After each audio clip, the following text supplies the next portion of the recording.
All right. No filter MMA family. This is your boy BJ back with another live stream, guys. I try to keep it fresh. I try to keep it going. I try to keep it 100. This is a special episode, guys. Today I am joined by the one and only Combo Breaker 99. Welcome up, man. What's up? Not much, man. What's going on with you? Thanks for having me, man.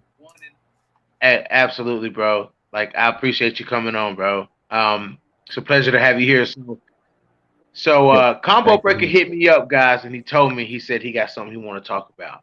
You know what I'm saying? He wants to talk about the future of the Bantamweight division, guys. So, what I'm gonna do is I'm gonna sit back and I'm gonna let Combo Breaker do his thing. You know what I'm saying? This is his episode.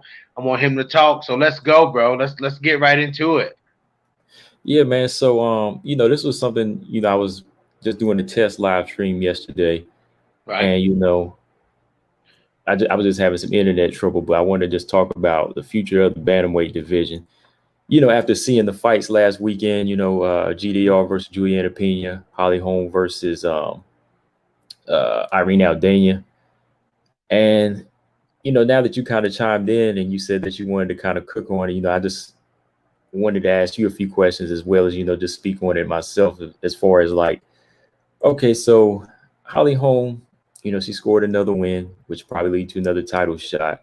And we got GDR, who scored a shocking upset style Shocking. win. Very shocking. Very Very shocking. shocking. I picked her to win, but I didn't pick her to win in that fashion. So okay, so they get past their contenders. They get back into that realm where they can start calling them the elite fighters again. But do we really want to see them challenge Amanda Nunes once again? That was a question I had for everybody as well as you, BJ. But with that being said, like if it's always going to come down to these two fighters, don't you feel like it's time for like we need a shakeup in the bantamweight division? Like we need some type of change. Yeah, man. Absolutely. You know what I'm saying? Like, and it's unfortunate, man. Like a lot of people were saying, the it's worse for the division if Jermaine or Holly, you know what I'm saying, win, and they both won. So it's like, you know what I'm saying? It's like, when they both win, it's just like super stales up the division because, like you said, Amanda's beat them both.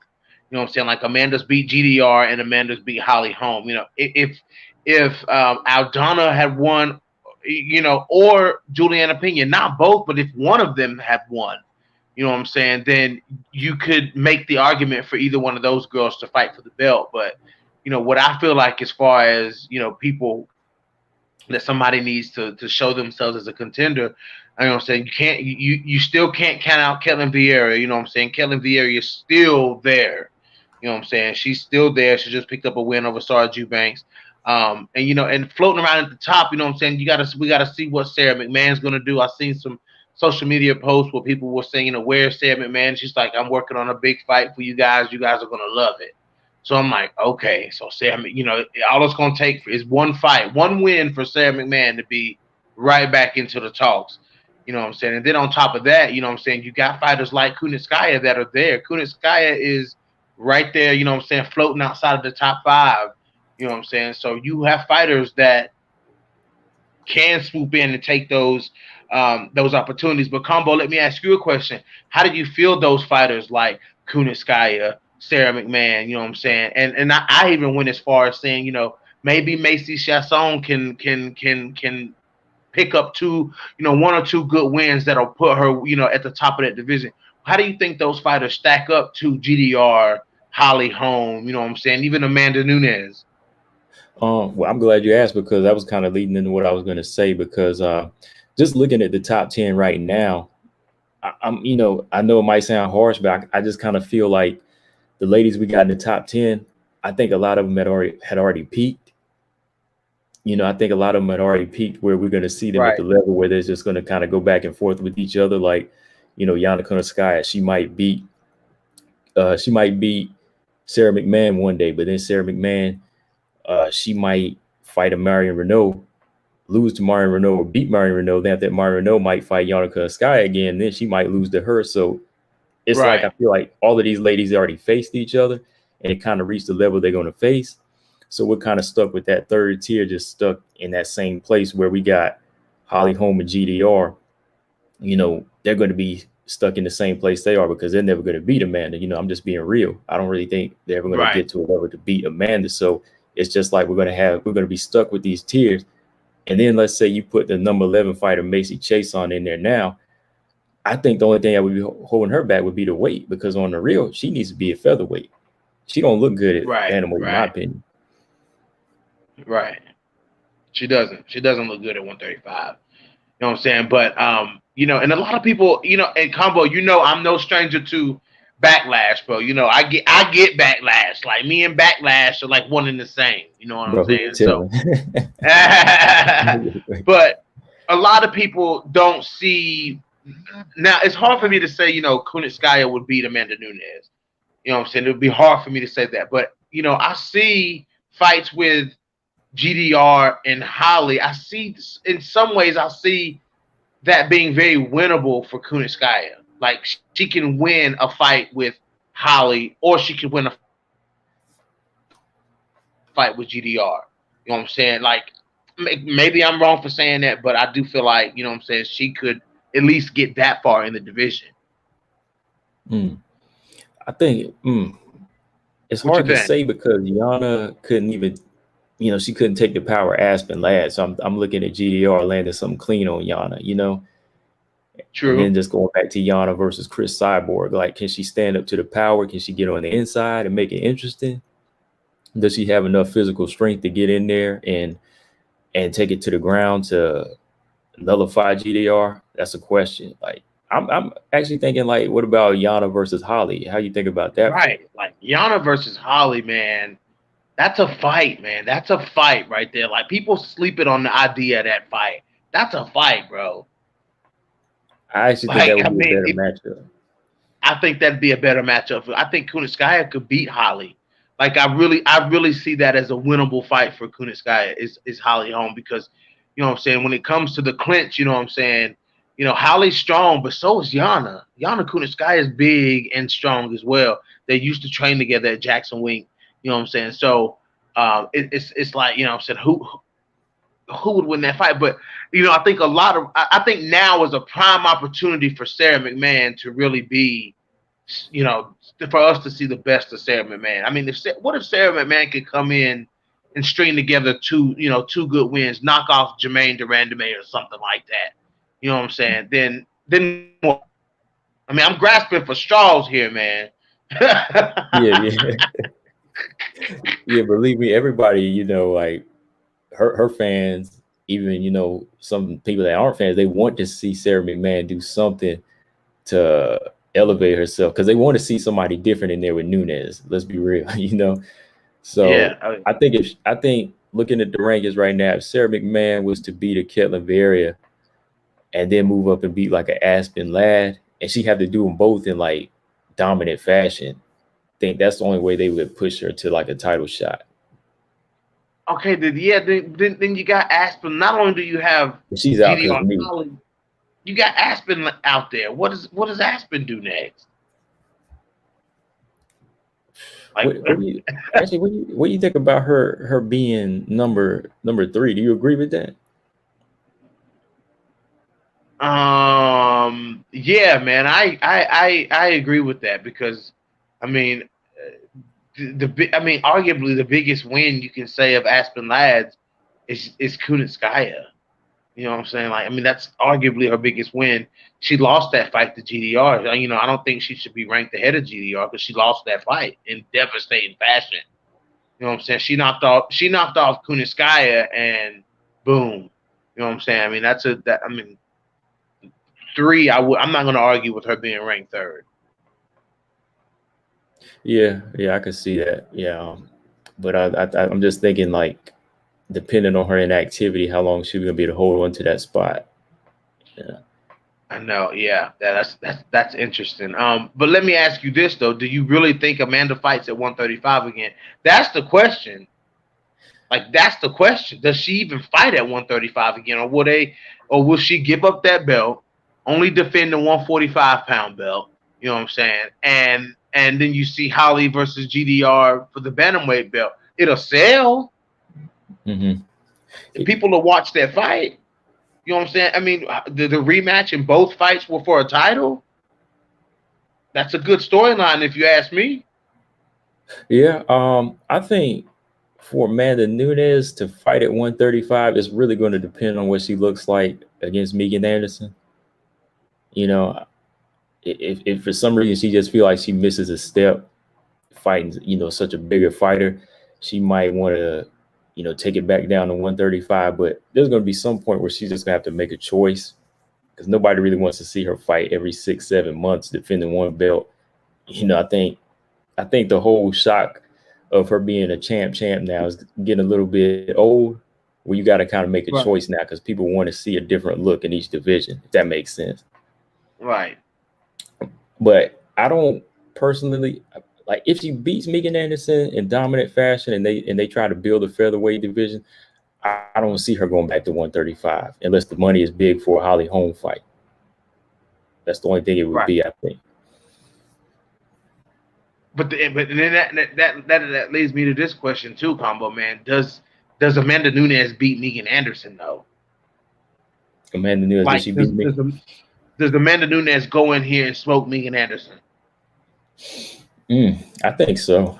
I think so. You Not in think the so? fashion like her knocking her out, but I think she could just take it to the ground and just make it a grapple fest for her and just kind of shut down whatever Megan Anderson has as far as stand up. I mean, Megan has the punches chance, Oh which I yeah. talked about in another video. I've given her a chance on her feet, and I think one of her like trainers in the, they commented on my video and kind of agreed on that because, I'm just being real with it. I was just like, I don't see her giving Nunes any other trouble unless she just sets up like a big punch. Right. Yeah, if it goes to the ground, man, but if it goes to the ground, then Amanda Nunes has the advantage there. But if it stays on the feet, if it stays on the feet, Megan Anderson is as dangerous as they get on the feet, man. It is what it is. Like she's as dangerous as they get on the feet. But who do you think? Okay, back to 135. Other than the fighters that we name, no matter what level of the division that that whatever fighter is at, who do you see that has the potential? Who has the potential to get up to the top and do well at 135? It don't matter if they one fight in the UFC or 5 fights in the UFC. Who does Combo Breaker 99 see as somebody that could possibly step up? Let me see. Just looking at the division, like I was saying earlier, that's why I was asking, and I had that discussion, with myself. I was like, who's the next face? Like, who's going to shake up the division? Because let's see, out of number 3 all the way to 10, the only one I could say that could probably shake it up because she's younger, but it all depends on the injury, would be Aspen Ladd. Irene Aldana, I don't know because she didn't really like step up to make adjustments in a Holly fight. It would have to be between Aspen Ladd and Aspen Ladd, and I know some people think I'm crazy, but I think Juliana Pena with some minor work done. Right. Yep. Yeah. Juliana Pena, for sure. You know what I'm saying? Like Juliana Pena, and she was fighting a good fight, man. She was fighting a good fight against GDR, man, but she got caught. But yeah, Juliana Pena is probably going to look for a quick turnaround. She didn't take a whole lot of damage in this fight. You know what I'm saying? Like she didn't get bludgeoned by Jermaine Durandame, but you know what I'm saying? The biggest question though is where does Jermaine go from here? Because Jermaine's fought Nunes twice already and lost both times. So like, does Jermaine just fight contenders from here on out? I mean, yeah. That's the thing. That's why it's like these two really don't need to be at the top right now because somebody Jermaine Durandame, I think she's peaked. She's one of those fighters I speak of that kind of peak because she's been stopped by Nunes, right? First fight, right. And then the second fight, she just got completely shut down besides a couple of knees and punches here and there. But other than that, Nunes was good and taking her to school. So, I mean, it's like you got to think of it like trying to take a calculus class. Like if you fail it 5 times, you don't need to be in that class. Right. Especially you making the same mistakes, and you just don't need to be in. Maybe you need to take something else, because GDR, you're not going to get past Amanda at this level. I mean, maybe your best chance would be to go back to 145, fight contenders there, wait till the Nunes retires, and then maybe you'll get a belt again. Right. Yeah. Yeah, man. You know, that's kind of way it looks for GDR, man. But you know, I just think the best, you know, I think an outcome that won't be so boring would be, you know, Nunes just going up to 135, you know what I'm saying, and Holly and GDR fighting for the belt at 135, because I just feel like that fight would sell, especially, you know, if Holly Holm, you know what I'm saying, the UFC's female hero, you know what I'm saying, if she can become a 2-time bantamweight champion, you know what I'm saying, that's going to bring a lot of eyes back to 135 pounds. If Jermaine, even if Jermaine Durandame wins that belt, Jermaine Durandame is the villain. You know what I'm saying? She's the villain. She's the boogie lady. You know what I'm saying? She can bring that storyline into, you know, 125 pounds, because nobody liked Amanda Nunes. But when Amanda Nunes took the belt from Miesha Tate, nobody liked Amanda Nunes. You know what I'm saying? People started to like Amanda Nunes, and I think that would be a good route for Jermaine Durandame to try if she wins the belt. You know what I'm saying? That she could either play that heel role, or she could turn it around like Amanda Nunes did. You know, so it's like either way it goes, I feel like with Amanda out of the picture, it's beneficial to the 135-pound division. I mean, am I wrong for saying that? What, GDR? No, like, am I wrong for saying that Amanda out of the picture is better for the 135-pound division? No, I mean, I don't think you are. I don't, because I actually said the opposite with the featherweight division, because people might think I'm crazy, but I thought that for the featherweight division, I said that if Megan Anderson beat Nunes, it would probably be for the better, because I thought they would kind of build off of Megan to actually build a featherweight division. Right. You know, but if you look at the bantamweight division, like you saying, if she were to lose, or if she were to move up from 135, I think it would be better, because then somebody else would get the title. And I think it would kind of push for Dana to try to push for a new star or a new face at 135. Right. Because let me ask you this, like, looking back at GDR and Holly Holm, their performances on Saturday, when they won, were you amped up in any way, you know, saying, okay, this person deserves to fight Amanda again, they deserve it, and you thought something was going to be different? Did you think anything was be different?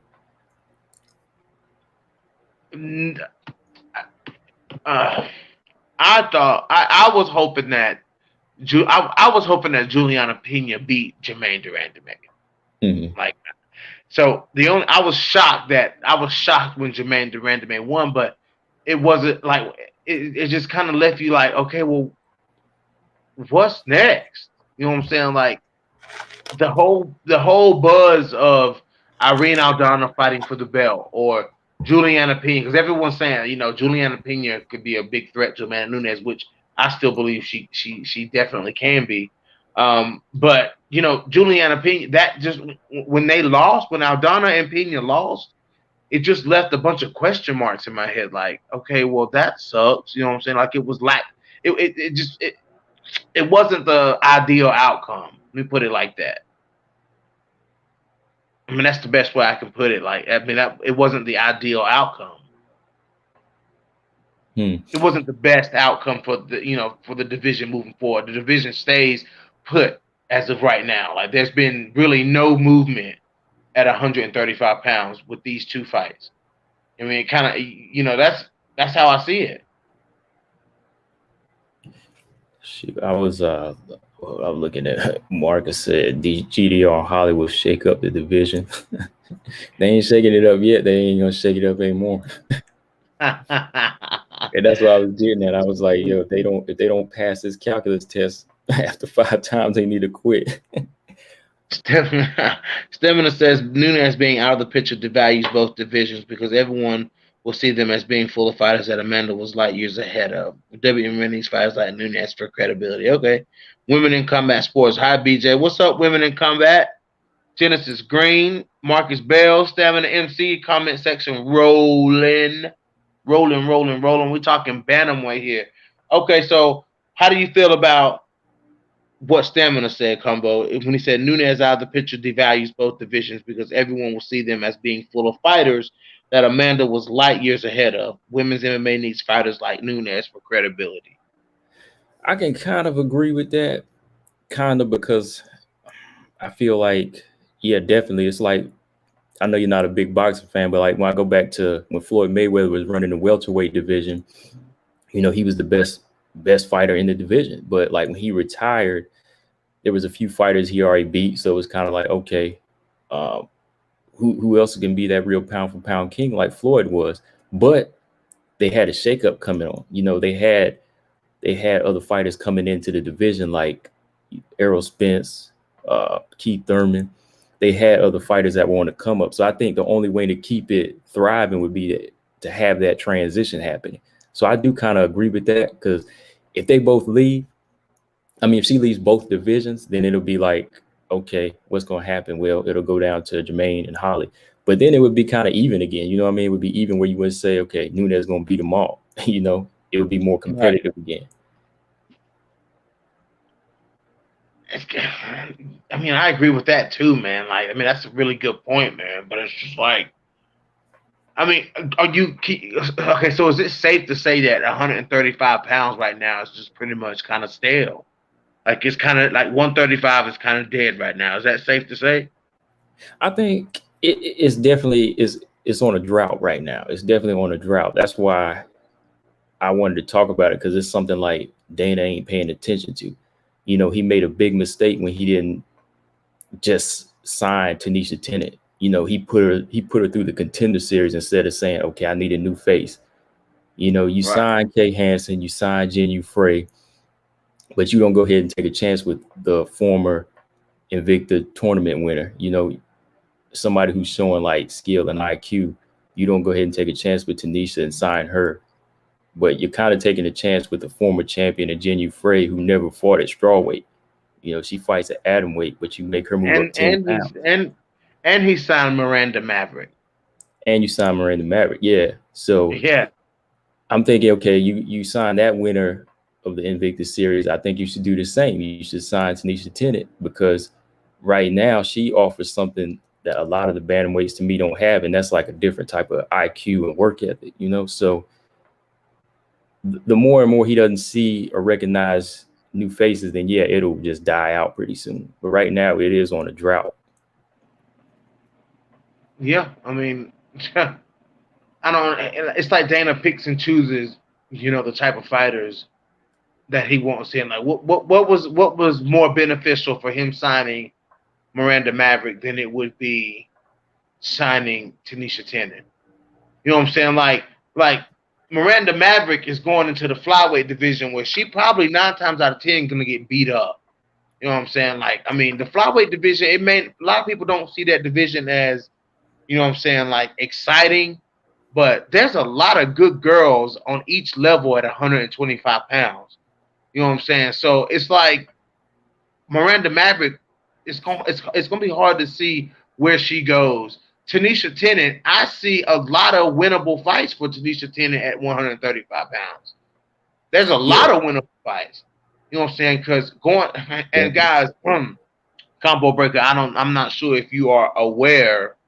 You know what I'm saying? I'm not sure if you are aware that there's a new member of the No Filter MMA circle of biasness, my friend. And the new member of that circle is Liana Jojua. Okay? And Miranda Maverick going into this fight with Liana Jojua, like, I just don't see a lot of girls that Miranda Maverick is going to beat in the UFC at 125 pounds. Tanisha Tennant, on the other hand, she'll probably beat up Lena Landsberg. You know what I'm saying? Like, she'll probably beat up Sarah Morris, Sarge Eubanks, Gina Mazzani. She'll beat up a lot of those girls at 135, and then she'll have, I mean, you know, when she gets to the top of the division, that's when she'll start having tests. But I still see a lot of winnable fights for her at the top of the division. You know what I'm saying? So I don't get why he picks and chooses people like that when he should just sign all the tournament winners, all the champions, sign them. You know what I'm Right. saying? Like Like, anybody coming out of there, he should take a chance with, especially like Tanisha. But backtracking to what you were saying about Liana Joju, I think I did comment on your video because I'm actually picking Miranda to win that. I'm riding with Miranda on that one. oh, So yeah, oh man. You yeah, picking Miranda Maverick to beat Liana She Wolf Jojo, man. Combo Breaker 99, man. You going all left on me, bro. look, we might have to do a stream on that later this week. I'm gonna give you my reasons why I think she'll win. I mean, Let's look at these comments. Stamina MC says, not dead, but definitely stagnant. right. 115 has been around long enough for fighters there to have made names for themselves, champ or not. No, none of the others have to any useful extent yet. Okay. Stamina MC, which is ironic since 135 is the oldest division on paper. The UFC needs to lean into Amanda's dominance because now it's in taters already. It's in tatters already. I mean, I guess, yeah, I guess that's true to an extent too, man. Yeah, and what he's saying is, when it comes down to that, it's like any division. I mean, again, going back to boxing, if you go back to the heavyweight division of 2005, it was okay. It's one of the oldest divisions in boxing history, but there's going to be a time when it kind of comes to a standstill unless you get a new face in there. You know, like when Lennox Lewis retires, then his dominance is gone. So now it's kind of in tatters because it's like nobody knows how to take the belts anymore. You know, so I think the bantamweight division is going to kind of have that too if Nunes retires, but I think they'll be able to have somebody kind of step up as long as Dana recognizes talent, you know. And it's a little bit better with the UFC because UFC is under one umbrella where he can sign people. See, boxing, it's independent. You know, it's going to all depend on what people really like. You know, there's so many sanctioned bodies in boxing, people who decide who's going to be the favorite heavyweight. But with bantamweight in the UFC, if he recognizes the talent again, like Tanisha Tennant, he could sign her and he could market her to be a star. Yeah, for sure. So, you know, as we have, as we continue, man, Combo Breaker, we continue to have these questions. We continue to question why the UFC does this when it comes to the women's divisions. The more and more, like when I first heard, Shannon Knapp should run the women's portion of the UFC, I was like, probably not. But the more and more we go, man, the more and more we keep having these questions, the more and more I say that I believe Shannon Knapp should definitely be running the women's divisions over at the UFC. I think that, you know what I'm saying, if she did, man, we see a full 145-pound division. She would have been unsigned. Half them girls from Invicta. You know what I'm saying? Like, we would have a full roster at 145 pounds. I think that division is missing. Like, we need that division. As much as the UFC keep playing with that division, we need that 145-pound division for sure. Yeah, Shannon Knapp.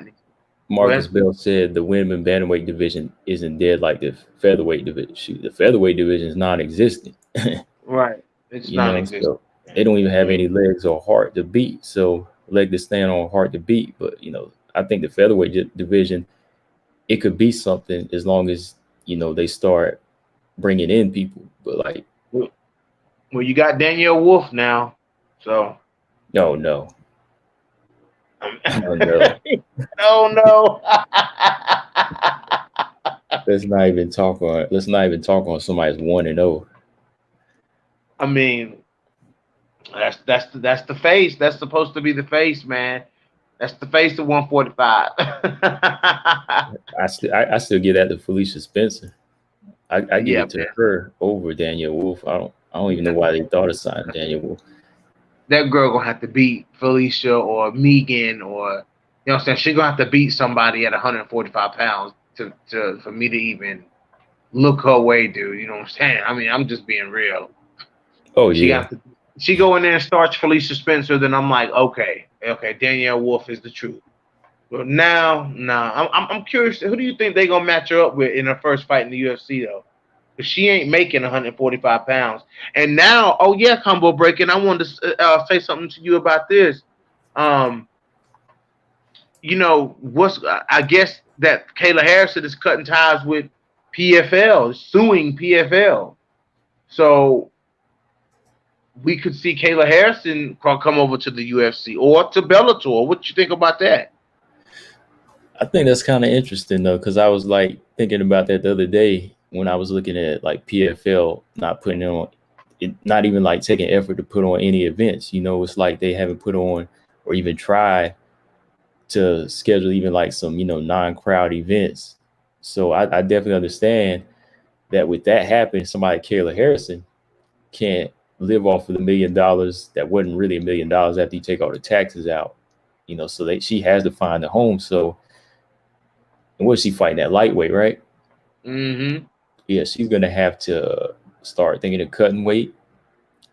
If she goes to the UFC, maybe that'll make Dana want to build a featherweight division, or she could just join the featherweight division in Bellator. So I think that would be kind of interesting. I know her moniker, she's already made the hype job Harrison, but Right. I want to go ahead and see her get in there to see where she stands. I have more faith in her than I do Danielle Wolf right now. For sure. Oh, absolutely. But I think the UFC, man, if they're not gonna commit to the 145-pound division, man, just leave it at Bellator. Just leave it up for Bellator to do, man, because they're committed to that 145 division, man. You know what I'm saying? I mean, Kayla Harrison, if she gonna do it, man, then do it. Because for one, Scott Coker's gonna pay her, and for two, the fight between her and Cyborg is a huge fight. You got Kat Zingano floating around over there at Bellator. You know what I'm saying? I mean, I think that'd be a better home than the UFC. I mean, of course, the UFC, it'll be a big splash that Kayla Harrison's in the UFC. You know what I'm saying? But hell, 2 fights in, she's out of opponents. You know what I'm saying? Yeah. So it is what it is. But yeah, man, I think we just gotta see, man. I think we just gotta see what happens. You know what I'm saying? Like, I think a lot of bantamweight fights in the UFC, a lot of fights need to happen. Like, they need to have like at least three bantamweight fights on one card, man. You know what I'm saying? Like, we need bantamweight to move like that. You know what I'm saying? Put 3 fights on the card. Sarah McMahon versus somebody, Chasson versus somebody. You know what I'm saying? Kuniskaya versus somebody. I think that's what needs to happen. To get these girls fighting as quick as possible, as soon as possible, man. Because if you think about it, Combo, sometimes there's 2 cards without women's fights on them at all. And it's like, what is going on? Yeah, this card last night only had 1, right? Right. And I'm like, what is going on here? Like, one female out of all the fights that need to be happening, out of all the fights across flyweight, across bantamweight, across featherweight, across strawweight, out of all the fights that need to be happening, you got 1 female fight on the card. Like, that's aggravating, man. That's super aggravating. Well, it's like you said, going back to Shannon Knapp. I think she would really be an asset to them, man. It's like a matchmaker. Her and Caitlin Young, she was doing matchmaking for Invicta, and they really go hard to push the best fight the best. Because like I would like to think that they had got one of my messages I sent. I sent the picture of Emily Ducote and Montserrat Ruiz fighting for the Invicta strawweight title, and they're making that fight in November. Yeah. Yeah. I had to tag all them in that, say, look, this is a fight we want in the Invicta strawweight division, and they're gonna make that fight next month. And who else is on that card? Aaron Blanchfield and Pearl Gonzalez. So yeah, for the flyweight belt, right? Yeah, flyweight. Yeah. Yeah, Emily Ducote, man. I don't know much about the girl that she's fighting, but I have seen some of that girl's footage, man. You know what I'm saying? Emily Ducote, she cracks under pressure, man. If somebody's a pressure fighter, like, you know what I'm saying, coming at you and throwing a lot at you, Emily Ducote folds, man. And Alima Leigh McFarlane showed that. You know what I'm saying? When she fought Alima Leigh, man, like, Alima Leigh just kept pushing forward on Ducote. You You know what I'm saying? And Dakota just broke, like she weathered. You know what I'm saying? Like she weathered. So maybe in her last few fights she has looked better though. You know what I'm saying? So let's see. And Pearl Yeah, she did. Gonzalez getting a title shot, bruh. Yeah, somebody Come in the on, bro. chat says they love Pearl Gonzalez, but what do you think? I Right mean, now, man, looking at Erin Blanchfield, I'm a growing fan of her, man. She just has like she's got a little of everything, and she knows how to work in the octagon right now. right. Yeah. Let's see. Wait a minute. Hold on. What does Stamina say? This month is flyweight showdown. A fair few will happen this month. I agree. They need to do the same for Bantamweight. Get things moving. Oh yeah, for sure. Yeah, man. They need to go. Now, what were you saying about Blanchfield? My bad, man. Yeah, Blanchfield, she's on the come up right now, man. It's hard to see her losing against Pearl Gonzalez. Yeah, Her man. momentum and her skill, like she's only 21, and man, she is like one of the smartest fighters. Like, I'm not saying powerful, one of the strongest, but smart. Smart to get you a long way. And she's got the IQ. I mean, she beat Kay Hansen, and you saw how she knocked out what's her name, Victoria Leonardo, with that head kick. Yep. Yeah, so yeah, I the mean, Kay flyweight Hansen. division. What do you think about Kay Hansen, bro? Just while I'm on, we gotta bring this thing to a close. But what do you think about Kay Hansen, man? You think Kay goes far in the UFC, bro? Um, I can't see her going too far in the UFC right now. Like when I saw her in Invicta, I was impressed because she was like this young fighter. She was always like, "Call me, I want to fight, I want to fight." But that's all good on the Invicta level. But if you're not improving, it's not going to get you far in the UFC. Like Jin Frey was taking her to school on the feet until she was able to close that distance and take it to the ground. Right. So and we talking about the strawweight division, right? So Yeah. Kay Hansen in the strawweight division, come on.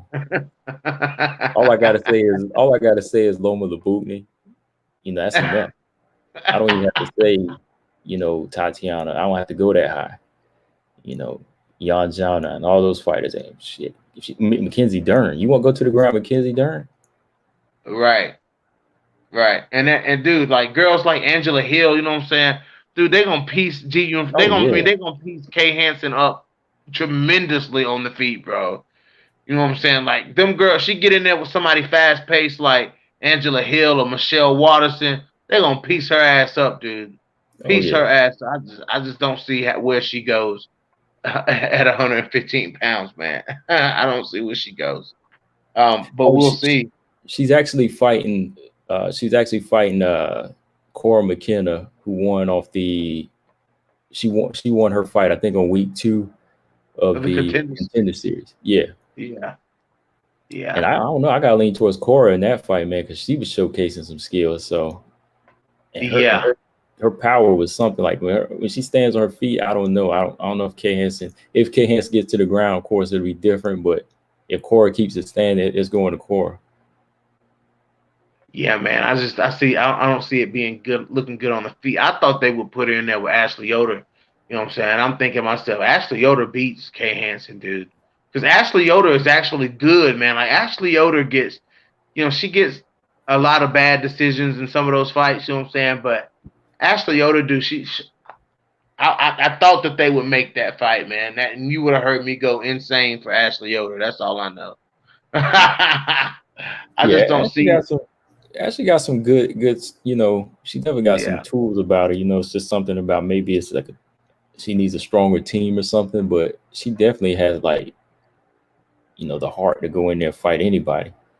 Oh yeah, and she will fight anybody. But Luma Luke Boomy, man, she.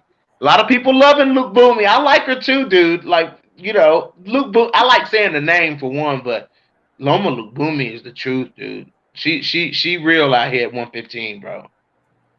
Man, that girl can kick harder than me. I mean, she could kick my ass.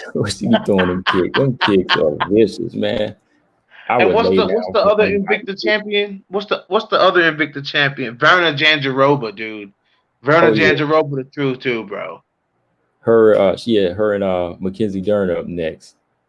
Yeah, that's gonna be a good one. That's gonna be a real good one, bro. Well, man, we're gonna have to do some more of these podcasts, bro. This was just the first one.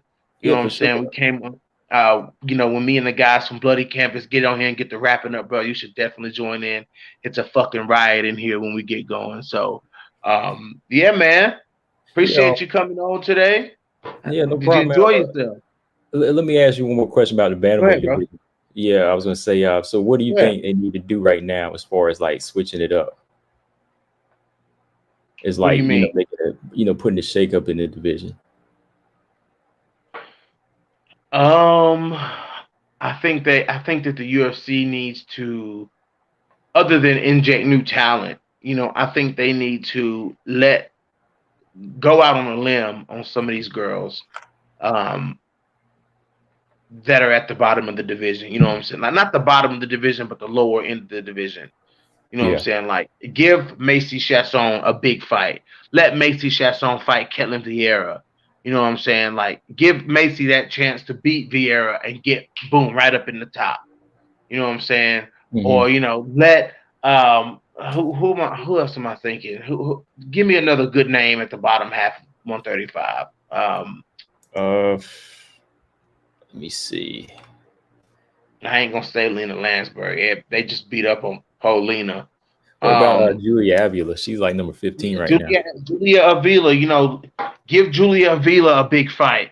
You know what I'm saying? Like, that's the only way you're gonna know. Like, let some more of these girls kind of get that Irene Aldana push. You know what I'm saying? Like, Irene Aldana made it all the way to Holly Holm. You know what I'm saying? Like, let some other girls get that kind of push. You know what I'm saying? Get some big wins, and put some new faces in the top 8 of the division. You know what I'm saying? That's the only way to do it. That's the only way I can see it happening, bro. Yeah, yeah. Who wins Aldana versus Pena if they make that fight?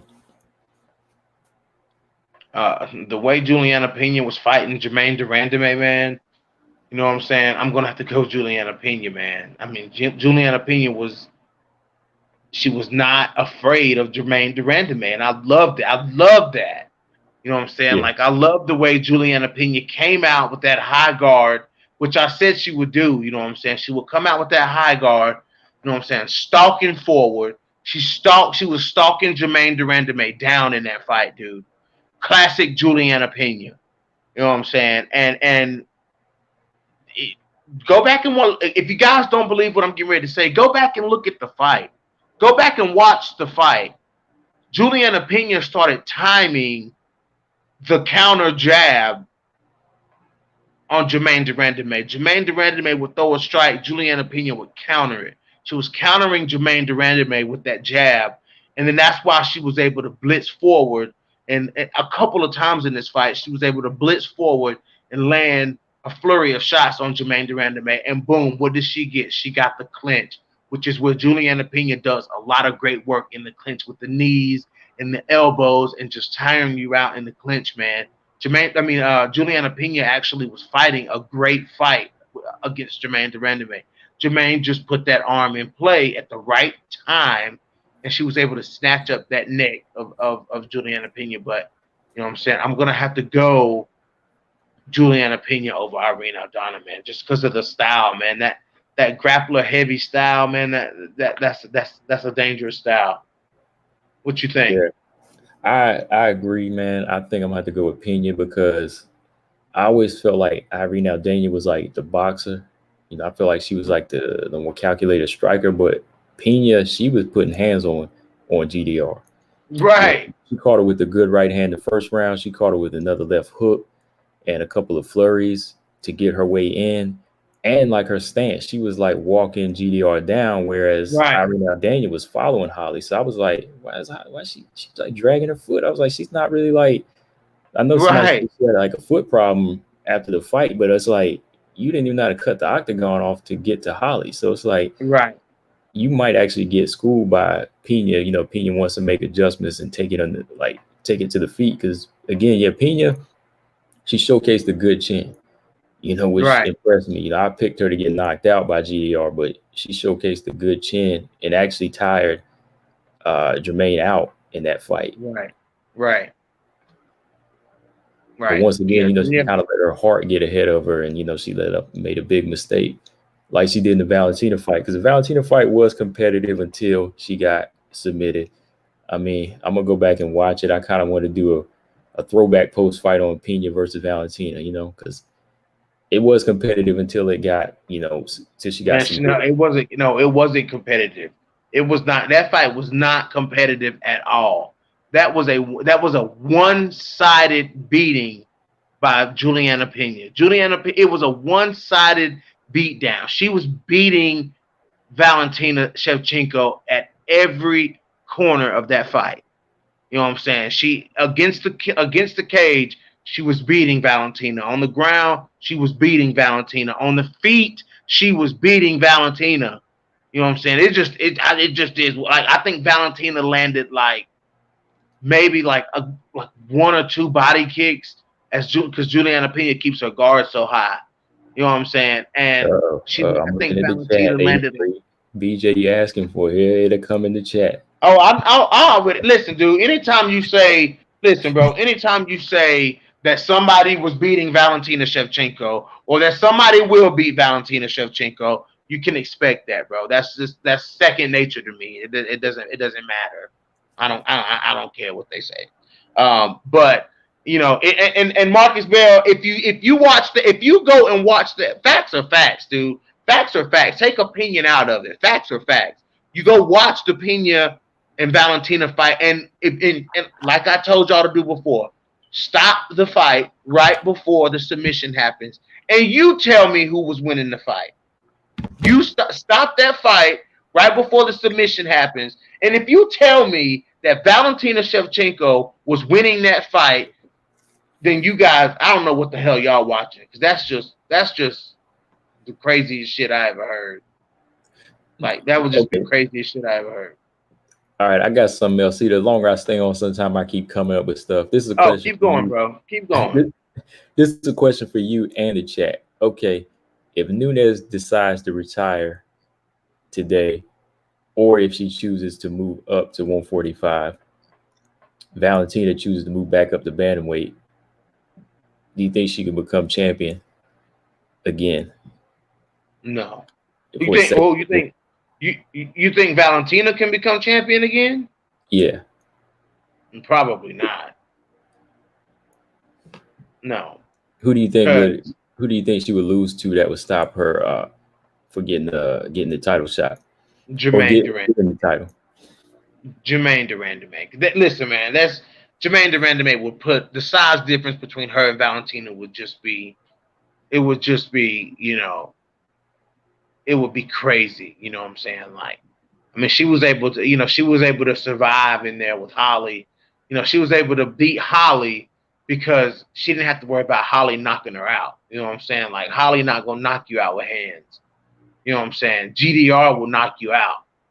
You know what I'm saying? Like, and GDR is a better striker than Amanda Nunes. Everybody gonna say, well, she survived Amanda Nunes. GDR is a better striker than Amanda Nunes.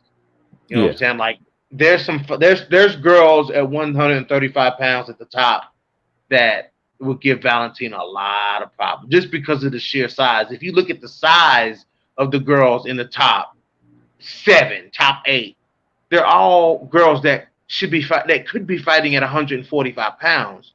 I mean, do you really think that Valentina would go in there and be able to outmaneuver, outmuscle, and outstrike?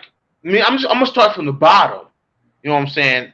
And I'm gonna say Yana Kunitskaya. Think about how sound of a striker Yana Kunitskaya is. You know what I'm saying? How big and how strong Kunitskaya is. Do you really see Valentina Shevchenko really going in there and beating somebody like Kunitskaya or beating somebody like, you know what I'm saying, Jermaine Durandame? You know what I'm saying? Like, I mean, I could see her beating like Aspen Ladd. I could see her beating, you know what I'm saying, like Holly again. But them big girls, man, probably not. For me, I think right now, I think GDR would be her toughest competition if she moved up. But I know, like what Stamina is saying, nobody has Valentina's skill level at 135, which is true. I think all around the best skill fighter is Valentina, but styles make fights, and all it takes is one little thing. If somebody does one little thing well, that can shut down a whole thing. I've seen it many a time in boxing. So I think her skill level would definitely, in our eyes right now, guarantee her wins over like a lot of the top 10. But don't be surprised if somebody gave her trouble because of one little attribute they have. Right, man. And you got well-rounded girls, you know what I'm saying? Like, I mean, Valentina is well-rounded too. I mean, I guess you can call Valentina well-rounded. I mean, I guess you can call Valentina well-rounded. You know what I'm saying? But some well-rounded girls at 135 pounds, man, at the top. You know what I'm saying? Like, Valentina could be in some trouble. It's some sound strikers at the top. You know what I'm saying? And that's it. I always like to compare Valentina to Floyd Mayweather, because it's not necessarily like they're the best well-rounded fighters. They're the best defensive disciplined fighters that you can see in combat sports. I think like they care so much about their self-preservation that they know how to defend well. They know when to strike because they know when their opponent's going to strike. So right. I think that Valentina like may not be like the best on the ground, but she knows when to take it there. She knows when to throw a strike. Like if somebody's coming straight in, she knows how to shut that down all off top, because she's like, I'm not one to get hit. And that's how you got to think. Floyd says, I don't want to get hit, so I got to perfect this shoulder roll to the point, where nobody can get in. So I think that's what it is with like Valentina, like not the best well-rounded, but just the best self-preservationist there is right now. Hold on, Stamina. Hold on, Stamina. Hold on, Combo. Let me respond to Stamina. Stamina said it wasn't that long ago BJ was spewing that exact same narrative when Costa was due to fight Adesanya. Big, strong, muscle, yada, yada, yada. When you talking big, strong, and muscle, you know what I'm saying? When I'm talking about Paulo Costa, it's talking about his knockout power. You don't see Paulo in a whole lot of Clint. You don't see Paulo use his physical strength the way Yana Kunitskaya does. Yana pushes you up against the cage. She locks you against the cage. She takes you down. She stays on top of you. That's what I mean when I talk about Kunitskaya's physical strength. That's what I'm talking about. Stamina MC, FYI. I'm talking about her physical, the way she can muscle girls at 135 pounds, how she can muscle them around just because she's so big and so strong. Not the knockout power, not the same big and strong when I'm referring to Costa's knockout power, Stamina. Come on, man. Stop painting with a broad brush. I paint with very thin brushes over here, bro. Go ahead, Combo. What were you saying? Yeah, so with Valentina, like I said, I definitely think like the way she takes care of herself and the way she defends, it can definitely be a lot of people, but all it takes is like one fighter to continue to study that one fighter, and they'll at some point find a kink in their game where it's good enough to beat that one person, but doesn't necessarily mean they're the best, Like there can always be one fighter that can have your number. And I think eventually when somebody keeps pushing and pushing to find that crack that she has, they'll be able to crack the code. But if not, she'll retire the way she is right now, But I just think that GDR to me would probably be her biggest competition, and it would all come down to just that reach and size and just the overall power and striking ability of GDR. Marcus Bell said Yana has the ability to send you into a deep coma when she fights. He thinks Yana's a boring fighter. I don't think Yana's a boring fighter. Like, he thinks Kunitskaya is boring and whatnot. Like, I don't think she's boring. I think Holly can be a little bit more boring. I think Yana is kind of a reaction fighter. Like, she can be an exciting fighter depending on the opponent. But I can't say she's been in a bad fight, because the Aspen fight was good, the Marion Renault fight was good, the Chris That's fight what I'm saying. Like, what fights are y'all watching? Yeah. Like, what fight? Like, what the fuck? Are we watching two different sports here? See, he called her snoozing Skyer. Man, y'all crazy. But y'all call Kunitskaya a snooze fest, but Valentina ain't. See, that's the type of shit I'll be talking about, Combo. Like it's so one-sided in the MMA, in the WMMA community. You know what I'm saying? Like, if they are a champion, then they are just invincible. If you're a champion in women's MMA, according to the fans, you are invincible. And I'm not even gonna open that can of worms because I'm just not. Marcus Bell says, Combo Breaker, you know you want to fall asleep when she holds you against that cage. Come on. I don't think I would fall asleep if she was holding me against the cage. That's what I'm saying. You think Thiago Santos falling asleep when Yana holding him against the cage? Hell no. Robert Henry says he's seeing Valentina versus Juliana fight through tinted glasses. Man, I'm not even gonna start. I'm not even gonna argue that fight. Listen. Robert Henry, if you don't believe me, go Google the stats from the fight. I mean, this is not a matter of opinion. Like this is not a matter of opinion. Go look at the stats from the fight. The stats will tell you who was winning the fight. Jesus Christ! Like, Combo, what the hell is wrong with these people, bro? Robert said, "I saw the fight." Like what the hell is wrong with these people? Man, I'll tell you. But I'm gonna go back and watch it. So be on the lookout for like a throwback post-fight analysis of Valentina versus Juliana Pena. I'm gonna go back. Guys, man, he said F those stats. Okay, so you going on opinion. Okay, I get it. Okay. I get it. You're an opinion-based person, Robert Henry. I get it.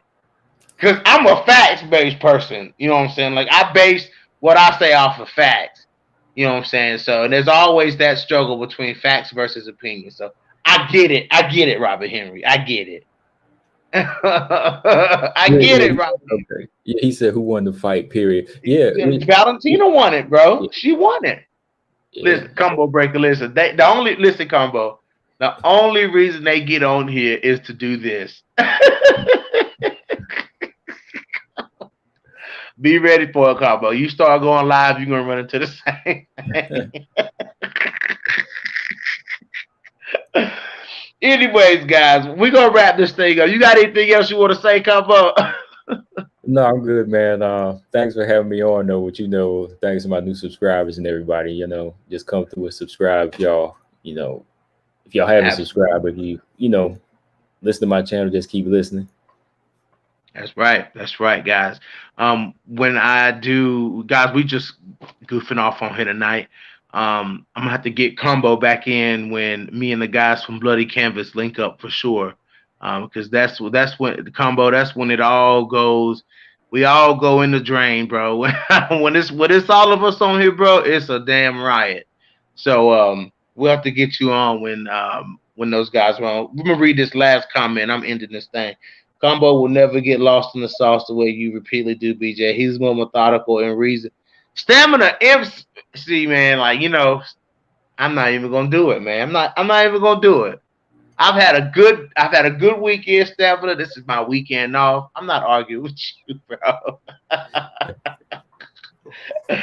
Oh boy, they whatever. But anyways, guys, this is of course your boy BJ back with this special episode. This was Combo Breaker 99 questions the Bantamweight division, guys.